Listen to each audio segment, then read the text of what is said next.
Alright everyone, welcome back to another Star Wars Galaxy of Heroes video with Fat Phil. We're going to be playing some Conquest here tonight. I've been saving my Conquest energy. My toddler refused to go to sleep and I wanted to do a Conquest video, so I quick bought all my refreshes so that way they wouldn't expire because I do need to get some battles in tonight. I'm going to be showing you guys the data discs that I've been using, as well as just some of the strategies that I use to get feats. I am someone where I kind of look at Conquest a little bit differently than other content creators. A lot of them, and not that there's anything wrong with this, they like to build these data discs to get some of these feats all in one battle, and that's great, but you've also got to think that there's other battles that you need to do as well that can help you earn progress towards those things. So I'm going to show you guys that side of it. Let me know what your thoughts are. Again, let's give a shout out to the channel members so much. To those on the council, you may not yet be granted the rank of master, but I very much appreciate you guys. And of course, to my Wampa and Jedi Master tier members, thank you for continuing to put your faith in me to provide good content to this game. Let's get in here. Let's talk some Conquest. So, in terms of the, what I've been using, let's talk data discs first. So, up here we're going to start at the bottom actually. Now, this disruptive reactions, I came across this early on, and I am beyond thrilled with this. Whenever an enemy takes a turn, a random ally gains 100% turn meter. Now, this is absolutely broken, and when you see stuff like this, take advantage of it. I know many of you will not see this data disc. I probably won't see it forever again. But stuff like this, if you can get it for a Conquest, it's huge. Whenever an enemy takes a turn, a random ally gains 100% turn meter. This is amazing. This makes my life so much simpler. Now, with that said, my Conquest does not hinge on a data disc like this. I've got plenty of other things. So the most important one to me is definitely Voluntary Vanguard. The strongest ally gains marked. Allies take 30% reduced damage as long as the marked ally is alive. And then we come back up here and I've got Vitality, where all units gain 35% max health and protection. I'm adding this because of Voluntary Vanguard, we're taking reduced damage and I'm increasing our max health and protection. A lot of times you'll see everybody running Amplify Agonies and Ruthless Swiftness. That stuff is great.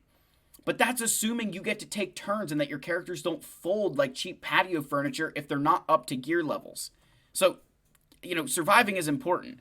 And then, whenever an ally is critically hit, all allies recover 15% protection. This, and this combined together, I've had my character with Voluntary Vanguard not even taking damage because they're just constantly regenerating their protection. And then finally, I have Blindside, which is whenever an ally attacks out of turn, they inflict expose on target enemy for 2 turns, which can't be resisted.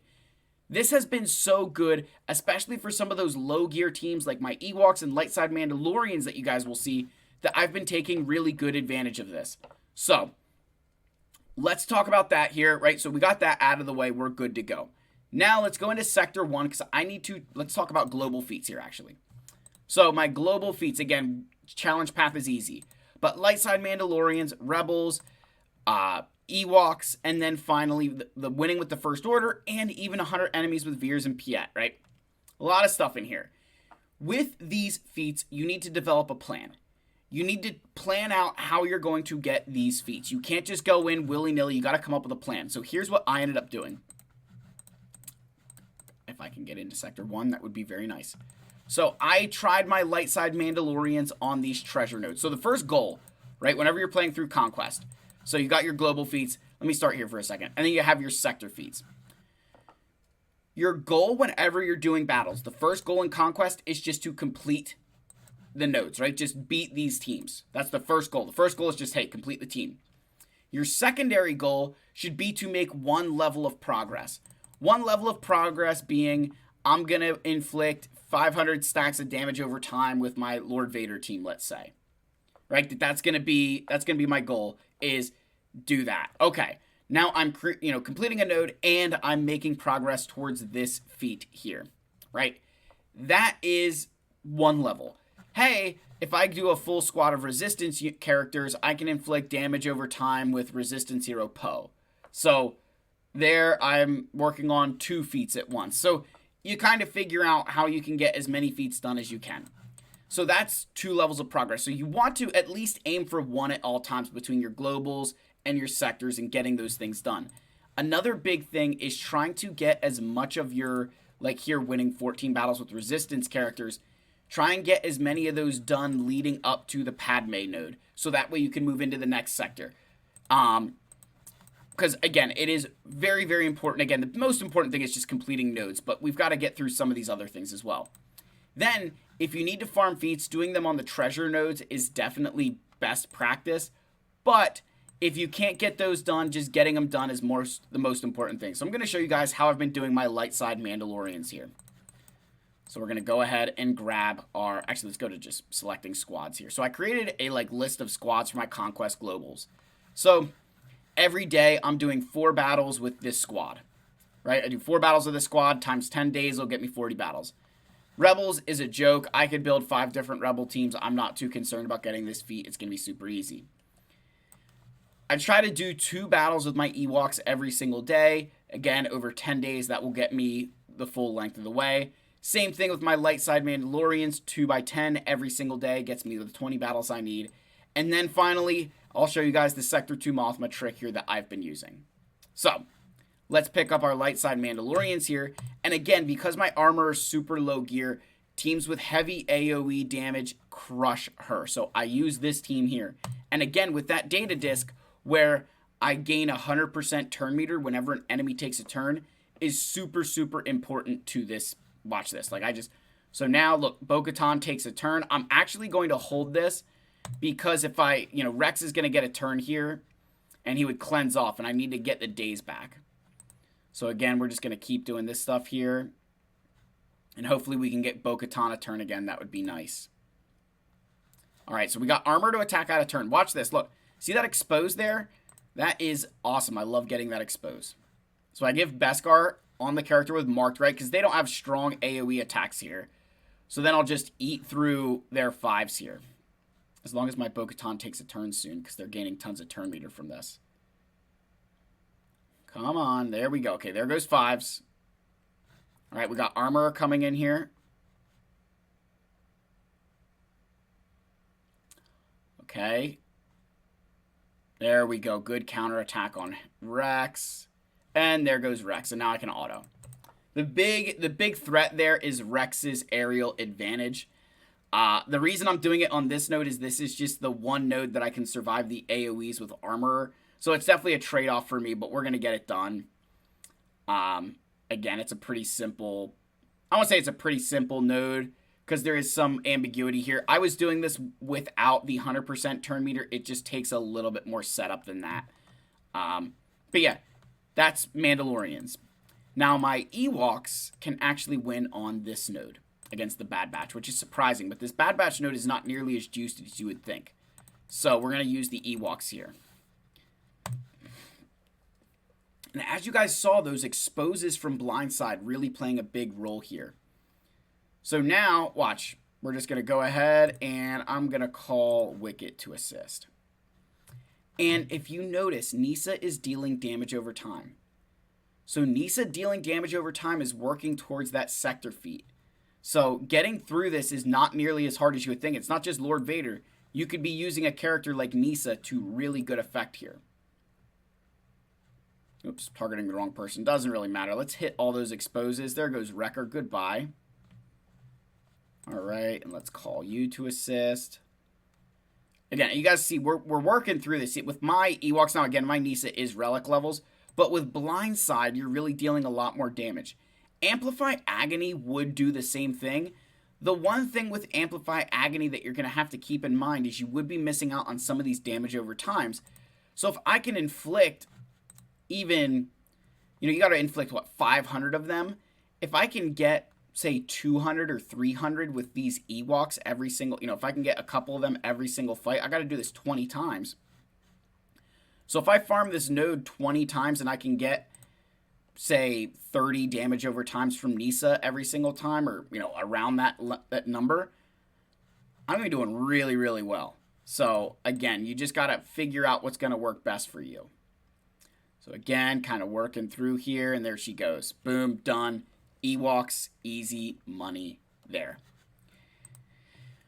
One thing I want to mention here is you saw that, like my global feats, it doesn't matter. Like, the one thing with Conquest is that outside of the rewards down here and up here, right, for the passes, like, these can be nice.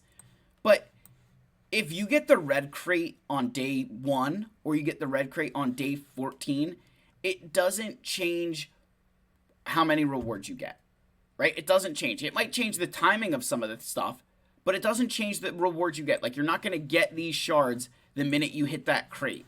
So don't feel like you need to rush through these feats. Take your time. Don't try and do all these extra battles trying to complete these feats that you might not need to do, or that throwing battles away with low stamina characters. Just take your time and pick through them. It's crazy how important that is. So we did 2 of those. So now let's go into sector 4 here, where I've been doing my sector feats. Again, I'm not going to go through every single sector. I'm just going to explain to you guys how I'm getting this stuff done. So I need to win 14 battles with a full squad of light side unaligned force users. And I also need to beat this node with only dark side characters. Well, if you remember, one of the global feats was win with first order. Or, win with first order. So we're going to go ahead and we're going to bring the first order characters into this node. And we're going to go ahead and try and get this done here. This is where I say trying to make those multiple levels of progress at once. I'm completing this mini boss feat and working on a global feat all at the same time. So here we're going to go ahead and I'm just going to end up stunning. I got to think of who I want to stun here. Probably IG, just because he'll end up taunting anyways.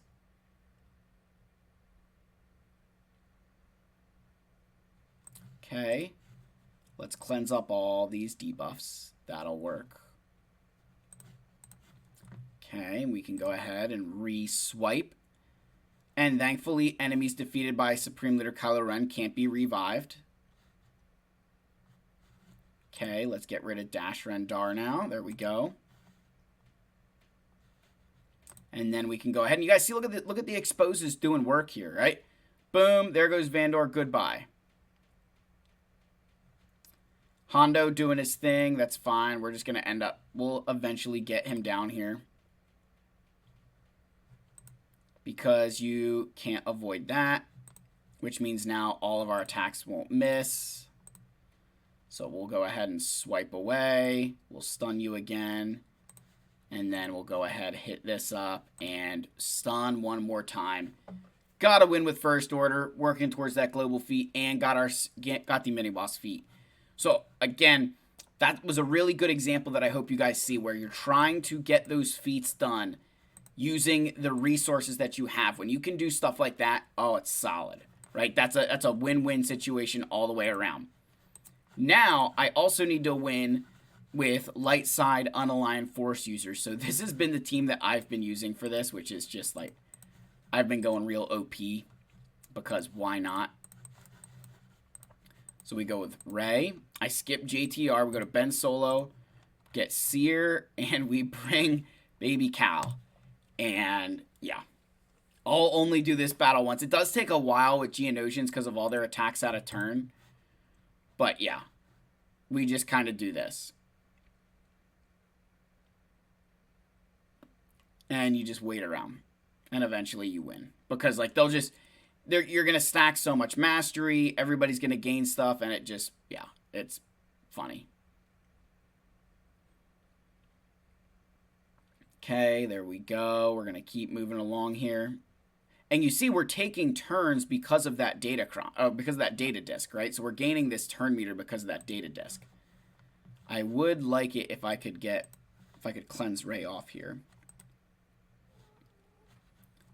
Okay, there we go. She finally got a turn with ultimate. The other thing with Ben Solo, he can ignore taunt, so being able to put armor shred on the brute is just super, super helpful. And again, your first ultimate here, we're not going to deal any real kind of damage against this team. But we'll get there. You guys will see. We'll get here eventually. The nice thing is that we're kind of keeping this inspiration around, so we're gaining lots of mastery there whenever they're gaining turn meter. Okay, let's pass this turn over to Seer. Let's give everybody their buffs back. And, like, you might say Fulcrum would be better here. I would argue that's probably the case. But at the same time, I'm not going to use my Force Leap there because that's a waste. But, what I am trying to do is just keep this as safe as possible. That, like, Rey with all of these bonuses here just doesn't matter. There we got our Force Leap. And that's exactly why I'm not using Fulcrum. It's like this team just keeps everybody alive in a very stupid manner. Like, the amount of healing, look, like we've barely even lost protection on people. There we go again. And then, are we going to we don't even have to use a second ultimate. Oh, no, we don't. There we go. Goodbye. So, very, very simple battle there. Again, I know not all of you have that team, but that's been the team that I've been using. Again, remember, if you're not sure what that team can beat, go to the easiest node you can for light side unaligned force users. And if you can't get that feat, skip it. Now, I would still try a couple of times, but I would skip it and move on if you need to, because it's just not worth trying to mess around. So then we're now into Sector 5, which Sector 5 has been a lot of fun here. So Foresight, Iden, Stagger, Clone Troopers, this just looks like so much fun. So I definitely think this is going to be one where I'm really going to have to play around with to figure out how to get all of these different feats, right? Because, like, there's some ways to cheese these things with deployable cooldown systems, so I'm not too concerned about these ones here. Tying enemies with Iden and enemies with Clone Troopers, we'll be able to get that. It's going to take some time, but we'll get those done. Let's just see if we get anything good here. Amplify Agony, Opportunistic Support. All right. So, we've got to kill this team here. And I don't know if my First Order can do it. And I don't know if my Rebels could do it either. We can sure try.